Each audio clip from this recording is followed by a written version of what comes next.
If you haven't checked out my new channel yet, Donovan Dread 2, the links are below in the description and in the pinned comment. So if you're a long-time listener and still haven't subscribed, let me be the first to say, welcome to Dread's Army. Now let's get to the stories. Hey there, Donovan.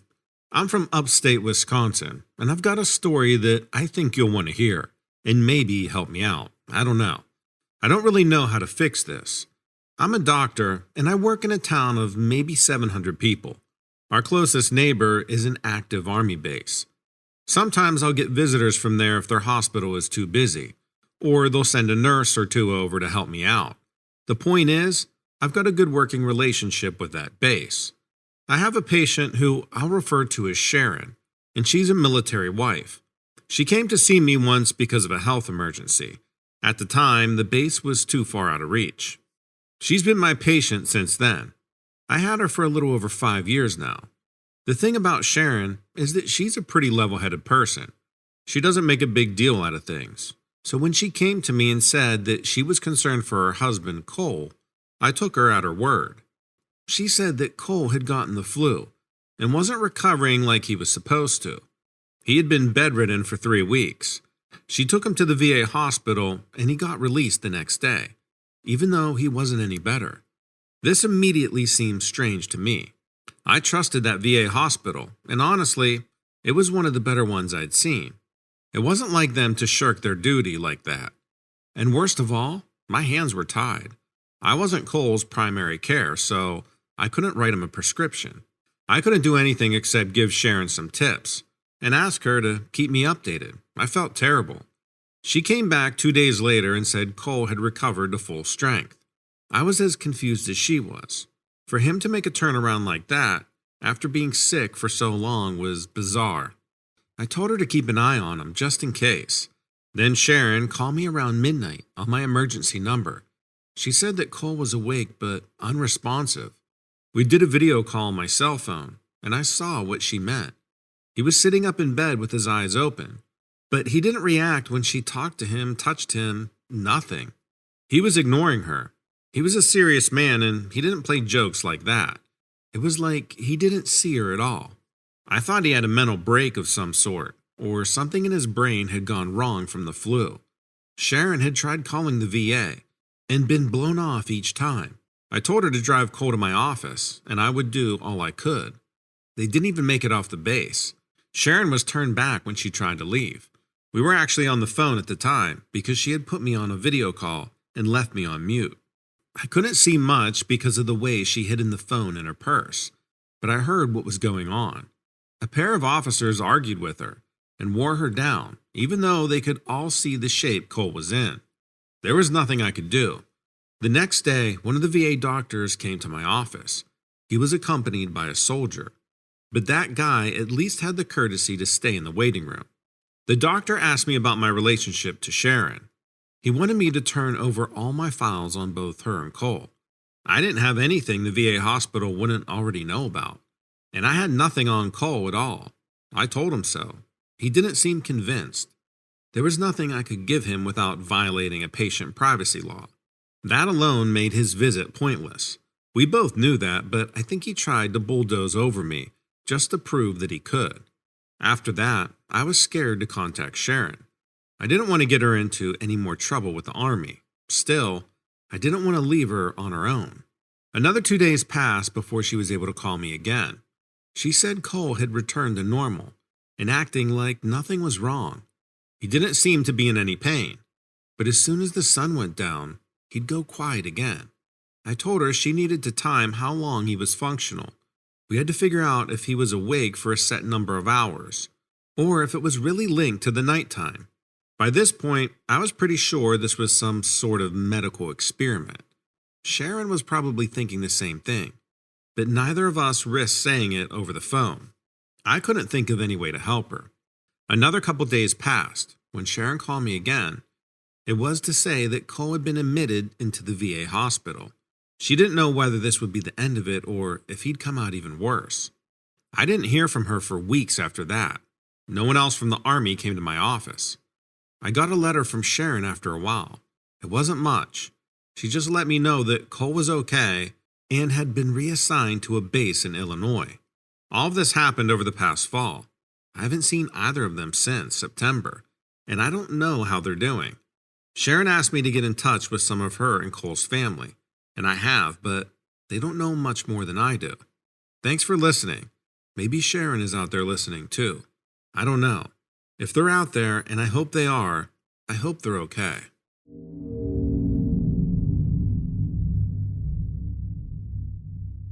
I was driving through Niagara Falls, Canada. It's an easier route than going through the States. Less traffic, speed limit seems to be not as high too, Easy driving. I have a Ford Flex, a big SUV van hybrid deal, so I packed it up, threw the kids in it and the wife and headed out. We left early, around 3 a.m. I live outside of Detroit, so it took some time to go through the city and over the bridge. The city was pretty much empty at that time, even the freeway.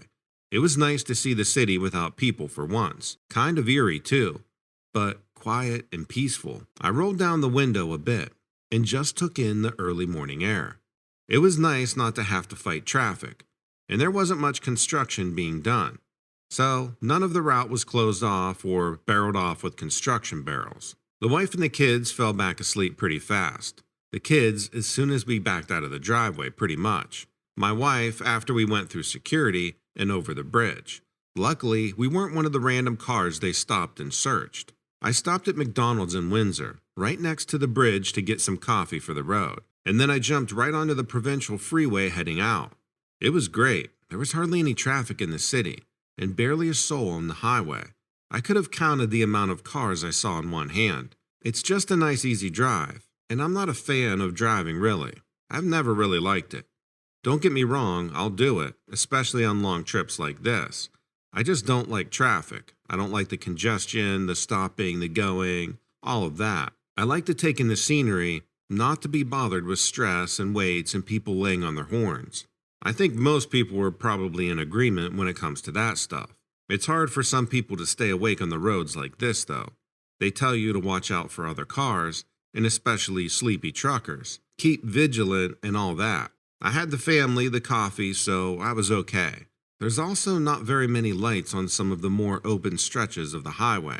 Near towns and cities you're okay, but on open stretches, it's dark and hard to see at times. The first rest stop we hit after an hour on the highway, the kids stayed asleep.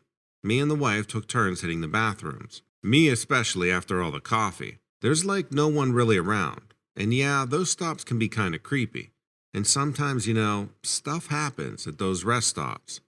Anyway, I walked around the parking lot and around the car, stretching my legs after being in the seat for so long. The air was nice and cool for once. It had been pretty hot that week. There were a couple of semis parked in the dark section of the lot. 2 other cars seemed to be travelers like us, a family and an older couple.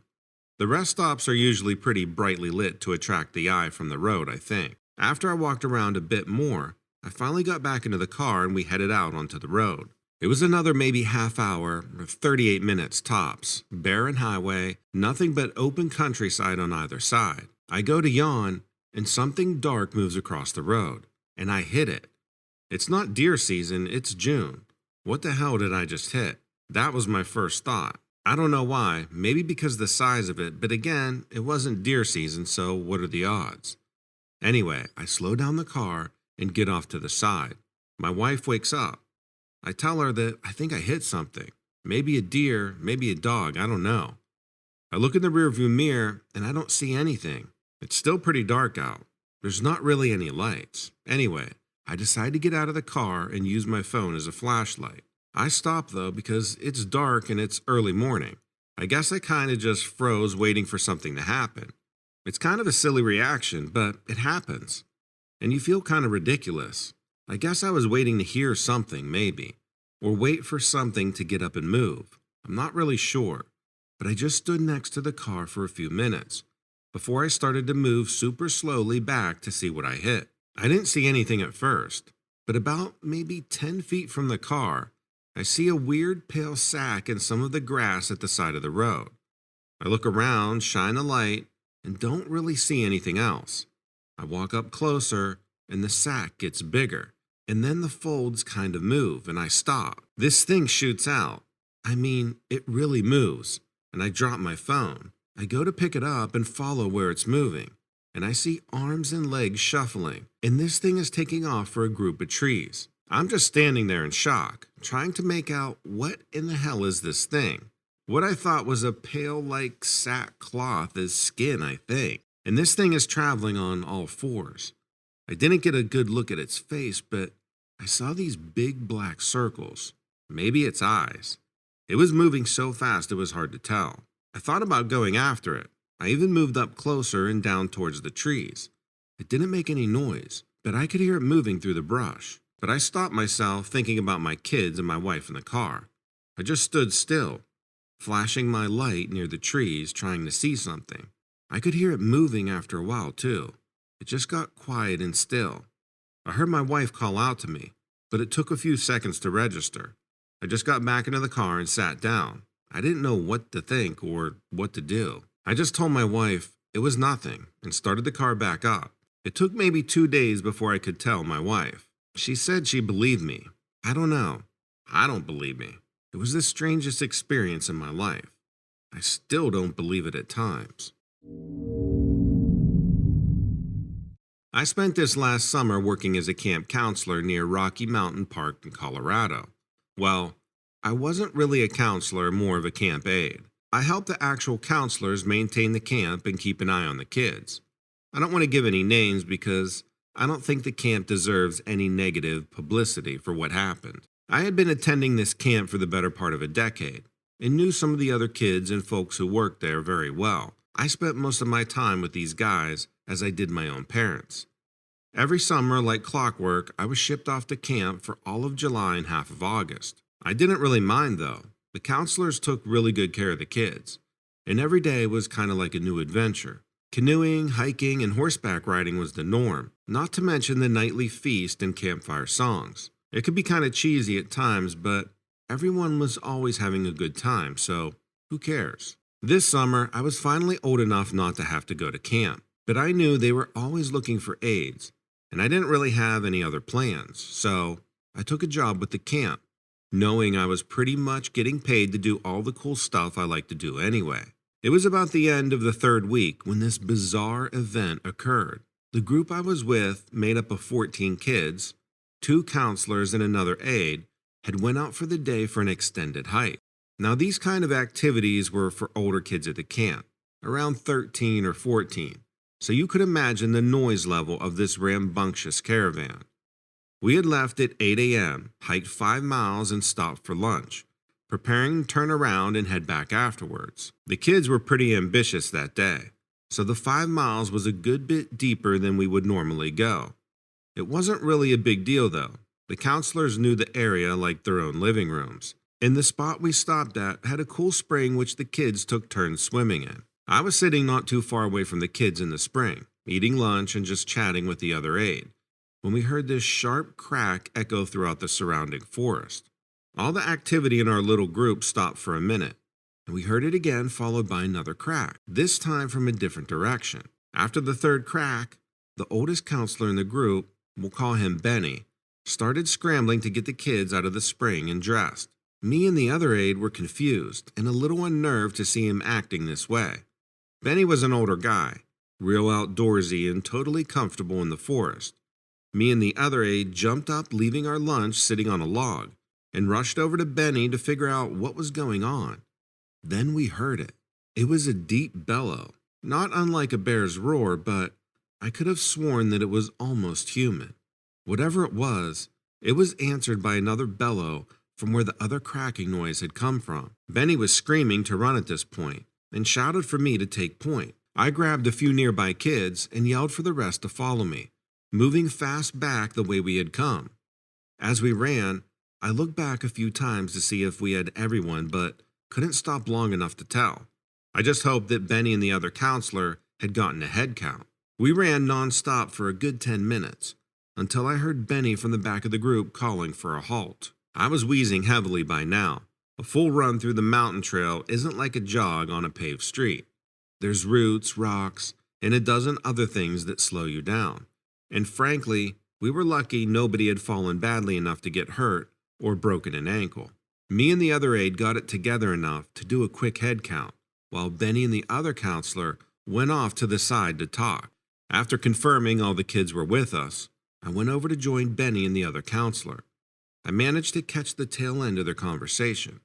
I heard the other counselor saying to Benny that they should be 100 miles away from here, and Benny responded they must have moved further east, and that they've claimed this territory as their own.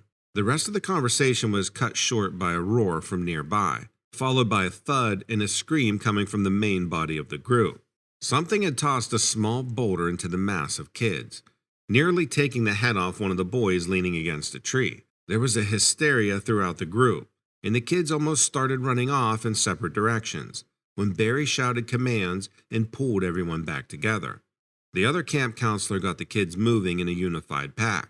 As we all started running down the trail, I saw Benny cutting off from the group. All alone, he was yelling and slapping two sticks together like he was trying to make as much noise as possible. The rest of that trek back to the camp was one long blurry collection of running and stumbling and some infrequent stops. A few times the kids asked me what happened and where Benny went, but I didn't have answers for them.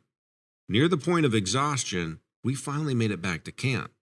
The kids were all ushered to their cabins, and all the aides were assigned a cabin to sleep in and watch over for the night. We were given strict orders to not, for any reason at all, leave the cabin or let the kids leave the cabin, unless a camp counselor physically entered the cabin and told us we could.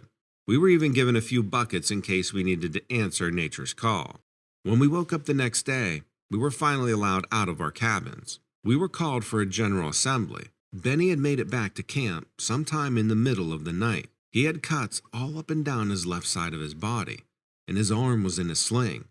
He stood next to the camp director as he informed us that due to unnaturally aggressive bear activity, any activities outside of the camp would be suspended until further notice. The excitement died down over the next few days. Even without leaving the camp itself, there was still plenty to do, and since these kids' parents had paid for the full summer, we finished out the next few weeks. I got a nice paycheck, and then we went back home. About a month later, I received an email from the camp director telling me that next year's camping season was canceled. It would reopen the following year in a new location about 80 miles south. I live in a suburb of Los Angeles, right by a recognizable body of water. I'll leave it at that. The lake was a nice place to swim. It was a nice alternative to the salty ocean water and noisy beaches. I was a swimmer in high school and college before I joined the adult world and became a working stiff. It was a nice way to de-stress after a difficult day at the office. My town has a local legend. It was always just a silly joke that no one took seriously.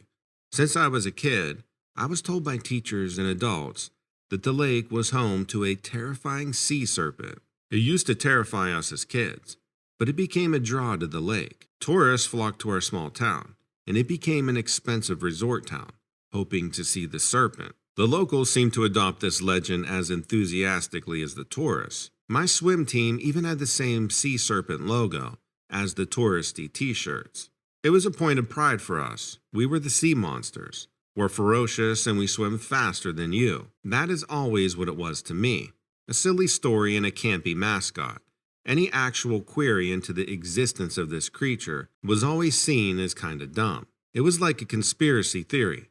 Fun to talk about, but not that deep. Anyone who read that deep into this type of story was seen as a troll or making fun. Nothing too serious about it. The day of the incident was the hottest day on record. It was peak summer, and the humidity coming off the lake made it very uncomfortable to walk around.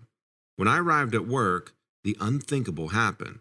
The air conditioner was broken. It had to be about 95 degrees at my desk, so a few coworkers and I found our way to a favorite nearby coffee shop and rubbed elbows around a tiny table. After what felt like an eternity, we made it to 5 p.m. My coworkers wanted to get drinks, but I decided to head home. I had enough of being in such proximity to all of them, and I really wanted some space. I was also dying for a swim. I said goodbye and went home. I changed into my bathing suit and got my bike out of the basement. I set out around the lake and made pretty good time. Slowly, the suburban sidewalks turned into a dirt path until I got to my usual swimming spot. It took some bushwhacking off-road, but the view of the city was beautiful, and it was a spot that was entirely unknown. I took my shirt off and left it by my bike and prepared for the swim. The water felt amazing on my legs, and I found myself immediately diving straight into the cool water. Relief flooded through me instantly. That thing I was craving all day felt so good. I finally cleared my head and started to relax. I was bobbing up and down a bit in the water at first, and then I started treading water. I should have known something was off when I heard the frogs. Usually this was a quiet spot, but this evening it was like a symphony. It unnerved me slightly that they were so loud. It made something feel different about today. I don't know why, but the lake felt impossibly large, and I had never been smaller. Still, the water felt nice, and I was dying to get my blood flowing. I started to work on my crawl stroke until I was almost at the center of the lake. I treaded water and began to float on my back. I closed my eyes for what must have been a second. I swear on my life, something swam past me. I know well the sensation of a swimmer going past you, and this felt the same, but it was fast and big. I righted myself in the water and looked around. Nothing, all was quiet. I took this as my sign to head back to shore, so I began swimming again. While crawling, I took breaths under my right arm, just as I was taught. As I neared the shore, I saw something. It looked like a huge eye, the eye of a fish. In my panic, I flipped around and righted myself once again. Nothing on the surface. I looked down. Something gigantic, much larger than me, swam 20 feet under my legs. I looked hard in the water, trying to make out its features. Whatever it was, it stopped some distance away from me. It had this long body like a snake, and the head of a dragon I had seen on a television show. The water around me was still warm from how fast it passed me. Then in a moment, it dipped into the darkness of the lake. A few days have passed since then. I don't remember getting home, but I must have gone fast. I've been going about my days like normal, but no swimming. I began to do some reading to see if anyone had experienced what I had seen, or anything like that. That's how I found your show.